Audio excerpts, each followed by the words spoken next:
స్వామి వివేకానంద వారు ఒకటే చెప్పారు, బలమే జీవనము, బలహీనతే మరణం.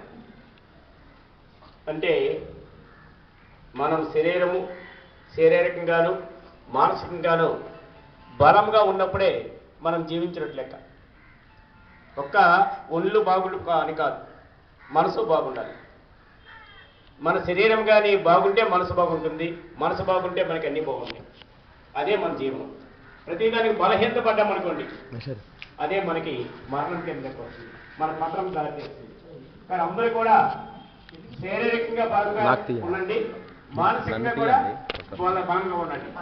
శారీరకంగా బలంగా ఉండాలంటే మంచి ఆరోగ్య అలవాటు చేసుకోండి, మంచి ఆహారం తీసుకోండి. గోలి కొరకడం ఇలాంటివి కూడా చేస్తున్నాం, ఇవన్నీ కూడా చేయకూడదు. మీకు చెప్పాము ఆరోగ్య సూత్రాలు అన్ని కూడా పాటిస్తుండాలి. మానసికమైన బలం కావాలంటే మంచి ఆలోచన ఉండాలి.